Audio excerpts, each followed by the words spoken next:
Assalamualaikum warahmatullahi wabarakatuh. Alhamdulillah, Allahumma sholli ala Muhammad wa ala alihi wa sahbihi ajma'in, amma ba'd.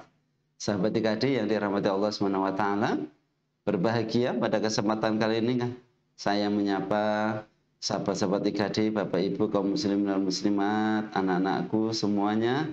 Mudah-mudahan Allah Subhanahu wa taala melimpahkan kepada kita sekalian kesehatan lahir batin, melimpahkan kepada kita keberkahan dalam setiap urusan kita, dan Allah Subhanahu wa taala memudahkan kita untuk melakukan ketaatan, beribadah sebanyak-banyaknya, mohon ampun seluas-luasnya kepada Allah di bulan suci Ramadan ini. Sahabat IKD yang dirahmati Allah Subhanahu wa taala, setiap Allah mewajibkan atau mensyariatkan sesuatu, maka sesungguhnya dalam syariat itu ada maqasidnya, ada maksudnya, ada tujuannya. Ada tujuan dari setiap pensyariatan, baik syariat yang terkait dengan perintah maupun terkait dengan larangan yang Allah berikan kepada hamba-hambanya. Nah, bagaimana dengan ibadah puasa kita ini? Menurut Syekh Abu Zahra dalam kitab Ushul Fiqih beliau, maqasid syariah secara global ada 3. Salah satu yang paling utama adalah tadribun nafas, yaitu mendidik individu, mentarbiyah pribadi kita menjadi pribadi yang soleh, dan kemudian pribadi yang soleh itu menjadi pribadi yang muslih.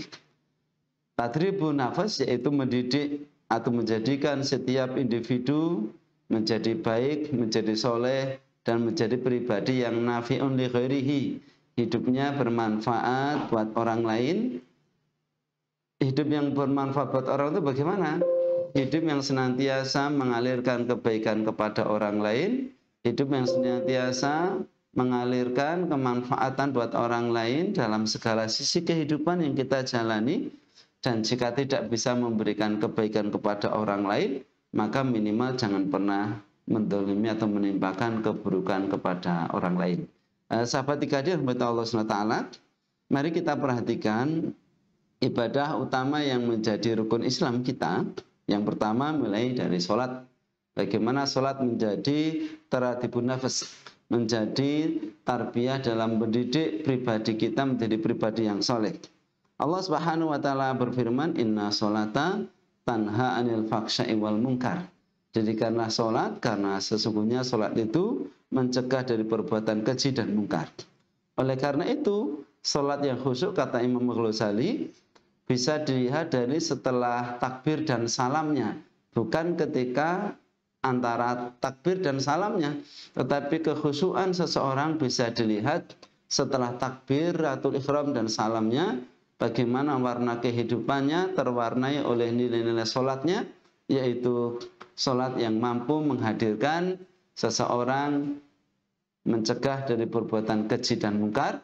Dengan mafhum mukhalafahnya, mana kebalikannya? Orang yang khusyuk dalam sholatnya adalah orang-orang yang senantiasa menghadirkan kema'rufan dalam kehidupan. Maka ketika Allah SWT mengatakan dalam Al-Quran, qad aflahal mu'minun alladzina hum fi sholatihim khashi'un, setelah Allah menjelaskan yaitu orang-orang yang khusyuk dalam sholatnya, di ayat-ayat belakangnya Allah menjelaskan tentang misalnya waladzina hum anil lahwi mu'ridun, yaitu orang-orang yang jauh dari perkataan yang tidak bermakna, perkataan rafath, perkataan jidal, pertengkaran, fitnah, berita bohong, dan seterusnya, jauh dari kesia-siaan. Apa maknanya? Kekhusyuan sholat kita sesungguhnya bukan dinilai ketika kita sedang melakukan sholat, tetapi ketika kita setelah selesai melakukan sholat itu, bagaimana kehidupan kita berwarna kebajikan, berwarna amal soleh. Suatu hari Khalifah Umar bin Khattab masuk dalam sebuah masjid. Di sana ada orang, salah satu sedang sholat, yang satu sedang duduk-duduk. Kemudian beliau bertanya pada orang yang duduk-duduk ini, siapa si fulan itu? Maka yang duduk ini menjawab, dia orang soleh. Kok kamu tahu dia orang soleh? Itu ibadahnya, sholatnya sangat khusyuk sekali. Lalu Umar bin Khattab bertanya, apakah engkau pernah bertransaksi bisnis dengan dia, utang piutang dengan dia?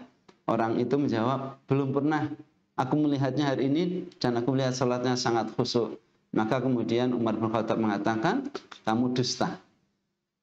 Jadi kalau orang itu mengerjakan sholat, sesungguhnya sholat itu adalah tarbiyah untuk menjadikan warna kehidupan kita menjadi penuh kebaikan. Jadi sholat merupakan entry point bagi kita untuk menjadikan nilai-nilai kehidupan kita atau warna kehidupan kita terwarnai dengan sholat kita itu.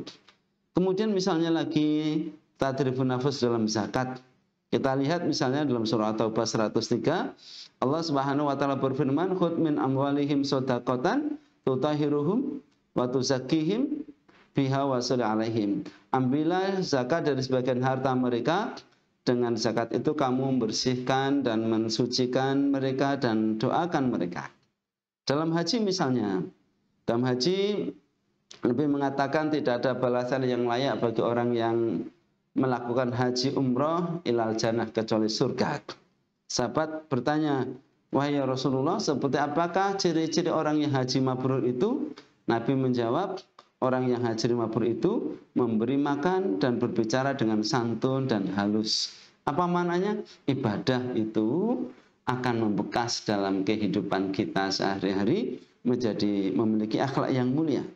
Lalu dengan puasa yang kita jalani ini, seperti apakah tadribun nafas, tarbiyah atau pendidikan jiwa, perbaikan pribadi dalam ibadah puasa ini? Nabi sallallahu alaihi wasallam bersabda, "Asyamu junnatun, wala yarfuth, wala yajhal, wa imra'u qatalahu aw syamatahu falyakul inni shaimun maratain." Puasa adalah perisai, maka janganlah berkata kotor dan berbuat bodoh. Dan apabila ada orang yang mengajakmu bertengkar, berkelahi dan seterusnya, atau mengeluarkan hal-hal yang tidak baik, maka katakanlah ini shaimun. Apa maknanya? Semua ibadah yang Allah Subhanahu wa taala wajibkan, perintahkan pada kita sekalian, ujung-ujungnya sebenarnya adalah bagaimana kita menjadi orang yang paling bertakwa, yaitu orang yang paling baik akhlaknya. Maka sebagai penutup materi saya ini, mari kita ingat bagaimana Nabi sallallahu alaihi wasallam bersabda, "Man lam yada' qaula zur wal amalu bihi falaysa lillahi hajatan fi ayada'a ta'amahu wa syarabahu." Barang siapa yang tidak meninggalkan perkataan dan perbuatan yang haram, maka Allah tak butuh dia meninggalkan makan dan minumnya. Hadis Bukhari. Di hadis lain Rasulullah mengatakan, "Ittaqil maharim takun abdanas." Tinggalkanlah apa-apa yang diharamkan oleh Allah, niscaya engkau menjadi ahli atau yang paling ahli ibadah. Jadi tanda orang itu ibadahnya benar, sahihul ibadah, media memiliki matinul khuluq. Kalau dalam muasafat yang kita diajari oleh para guru-guru kita, seorang muslim itu yang pertama harus memiliki salimul akidah, akidah yang benar. Buah dari akidah yang benar adalah sahihul ibadah, ibadahnya benar. Nah, buah akidah dan ibadah yang benar lahirlah dalam dirinya matinul khuluq, pribadi akhlak yang matin, akhlak yang mulia, akhlak yang berkelas, yaitu akhlak langit, akhlak yang bersumber dari asma Allah Subhanahu wa taala. Saudaraku, sahabat IKD, demikian paparan pada kesempatan kali ini.